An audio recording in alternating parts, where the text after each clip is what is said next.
오직 나의 나 된 것은 하나님의 은혜입니다. 아멘. 오늘 하루 빛 가운데 행하며 하나님과 친밀한 영적 사귐을 통해서 은혜와 평강이 충만한 날 되시기를 주님의 이름으로 축복합니다. 이 시간 다 함께 주님께서 가르쳐 주신 기도로 함께 기도하겠습니다. 하늘에 계신 우리 아버지, 아버지의 이름을 거룩하게 하시며 아버지의 나라가 오게 하시며 아버지의 뜻이 하늘에서와 같이 땅에서도 이루어지게 하소서. 오늘 우리에게 일용할 양식을 주시고 우리가 우리에게 잘못한 사람을 용서하여 준 것 같이 우리 죄를 용서하여 주시고 우리를 시험에 빠지지 않게 하시고 악에서 구하소서. 나라와 권능과 영광이 영원히 아버지의 것입니다. 아멘. 하나님의 말씀은 요한 1서 1장 3절 4절 말씀입니다. 우리가 보고 들은 바를 너희에게도 전함은 너희로 우리와 사귐이 있게 하려 함이니 우리의 사귐은 아버지와 그의 아들 예수 그리스도와 더불어 누림이라. 우리가 이것을 쓰면 우리의 기쁨이 충만하게 하려 함이라. 아멘. 살아있는 사람이라면 누구나 기쁨을 찾게 마련입니다. 그러나 그리스도인이라 할지라도 실제로 기쁨이 충만한 삶을 사는 경우는 매우 드뭅니다. 생각해 보면 그 누구보다 기뻐할 만한 많은 조건과 이유를 가지고 있는 성도들이 기쁨을 잃어버린 채 세상을 살아간다는 것은 아이러니가 아닐 수 없습니다. 그런가 하면 기쁨의 근원이 되신 하나님을 버리고 다른 곳에서 기쁨을 찾는 것을 볼 때면 참으로 안타깝기 그지없습니다. 성도는 이 세상에 하나님이 어떤 분인지 드러내고 보여주어야 할 하나님의 얼굴이요 그리스도의 대사라 했습니다. 우리가 이 세상에서 하나님이 어떤 분인지 어떻게 보여줄 수 있을까요? 그중 한 가지 방법은 모든 상황 속에서 기뻐하며 사는 것입니다. 4절 말씀에 보면 요한이 요한 1서를 기록한 목적이 서로의 기쁨이 차고 넘치게 하려는 것이라 라고 했습니다. 험하고 악한 세상에서 기쁨을 잃고 살아가는 사람들이 있지만 그럼에도 성도는 기쁨이 충만한 삶을 살아가는 사람들입니다. 그러면 성경에서 말하는 진정한 기쁨은 도대체 무엇이며 어떻게 험악한 세상을 살면서 우리가 기뻐할 수 있는지 함께 생각해 보기 원합니다. 먼저 진정한 기쁨이란 무엇일까요? 진정한 기쁨은 외부의 조건에 의해서 좌우되는 것이 아니라 친밀한 관계나 소망의 성취 그리고 믿음을 통해 느낄 수 있는 만족과 행복, 이런 긍정적인 감정을 뜻하죠. 20세기 영향력 있는 복음주의 설교가였던 로이드 존스 목사님은 진정한 기쁨은 성경적이고 영적인 것이며 환경에 의존하는 것이 아니라 하나님과의 관계에서 나오는 성령의 열매다라고 하면서 진리와 은혜 안에서 뿌리 내린 깊고 지속적인 감정이 바로 기쁨이라 했습니다.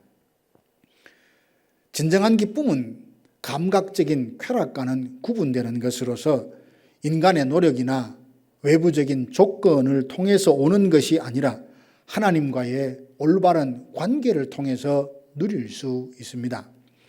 갈라디아서 5장에 보면 기쁨은 성령의 사역의 결과로 복음의 진리를 믿는 사람들에게 주어지는 은혜의 열매임을 알 수 있습니다. 하지만 많은 사람들은 육체적이고 감각적인 쾌락을 통해서 기쁨을 누리고자 합니다. 어떤 이들은 소유나 물질적인 풍요를 통해서 참된 기쁨에 이룰 수 있다고 생각합니다. 그러나 감각적인 쾌락은 더 강한 자극을 원하기에 참된 기쁨을 누리게 할 수 없고 소유나 환경에 기쁨을 둘 경우에도 순간적인 기쁨을 누릴지 모르지만 지속되지 못합니다. 이전에 기쁨을 주었던 것이 지금은 슬픔과 고통을 안겨다 주는 상황이 얼마든지 있지 않습니까? 그러므로 진정한 기쁨은 영적인 것으로 성령께서 우리의 눈을 열어주셔서 나를 향한 하나님의 사랑 부어주심을 깨닫고 복음을 통해 죄책과 두려움에서 자유하게 하시고 하나님의 자녀가 되었다는 확신을 통해서 얻게 되는 결과요 열매입니다. 데살로니가전서 5장 16절 말씀에 보면 항상 기뻐하라 라고 명령하고 있습니다. 기쁨이 환경과 조건이 갖추어지면 저절로 생겨나는 감정이라면 어찌 항상 기뻐하라고 명령했겠습니까? 항상 기뻐하는 것이 그리스도 예수 안에 있는 우리를 향하신 하나님의 뜻이라 하셨으니 우리 안에 참된 기쁨으로 충만케 되어서 항상 기뻐하며 살아가는 성도들 되시기를 주님의 이름으로 축복합니다. 그러면 사도 요한은 우리 안에 기쁨을 충만케 할 수 있는 두 가지 비결을 오늘 본문에서 제시하고 있는데요. 첫 번째는 하나님과 함께 영적인 친밀한 사귐이 있을 때 우리 안에 기쁨이 충만케 된다 하십니다. 사도 요한은 기쁨을 충만케 하려고 요한 1서를 기록했다라고 하면서 보고 들은 바를 전하고 있습니다. 즉 사도 요한과 그리스도인들이 예수 그리스도와 함께 더불어 하나님과 영적인 사귐을 누리는 것을 말한 후에 충만한 기쁨을 논하고 있습니다. 이를 통해 예수 그리스도와 더불어서 하나님과 영적으로 깊은 사귐, 친밀한 교제를 누림으로써 진정한 기쁨을 충만케 할 수 있다는 것을 알 수 있습니다. 친밀한 교제란 일방통행이 아니라 쌍방이 서로 주고받는 일이어야죠. 하나님은 먼저 우리에게 말씀하십니다. 성령께서 기록된 말씀을 깨닫게 해주셔서 우리와 이 세상을 향한 하나님의 선한 뜻과 계획이 무엇인지 말씀해 주십니다. 그리고 우리는 하나님의 뜻이 무엇인지 듣고 깨닫게 되면서 마음으로 공감하고 아멘으로 화답하죠. 그 뜻이 이루어질 때까지 순종하고 헌신하는 것으로 반응합니다.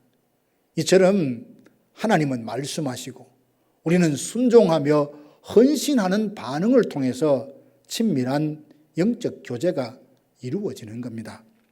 사도 바울은 복음 때문에 수도 없이 매를 맞고 심지어는 살 소망까지 끊어질 정도로 고통을 겪었습니다. 때로 헐벗음과 굶주림을 당하기도 했습니다. 그럼에도 바울은 그 누구도 빼앗을 수 없는 진정한 기쁨이 내 안에 있다라고 고백을 했죠. 나는 항상 기뻐한다고 고백했던 바울의 모습을 보면서 그가 어려운 상황 가운데도 큰 기쁨을 누릴 수 있었던 것은 늘 예수님과 깊은 영적 교제를 나누었기 때문입니다.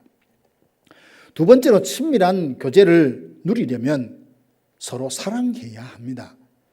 마음의 생각을 나누는 단계까지 나아가야 진정 친밀한 교제가 이루어진다 할 수 있을 텐데 사랑이 없거나 부족하여 상대를 신뢰하지 못하고 혹 비난하고 미움으로 가득하다면 그와는 친밀한 사귐을 나눌 수 없지 않습니까?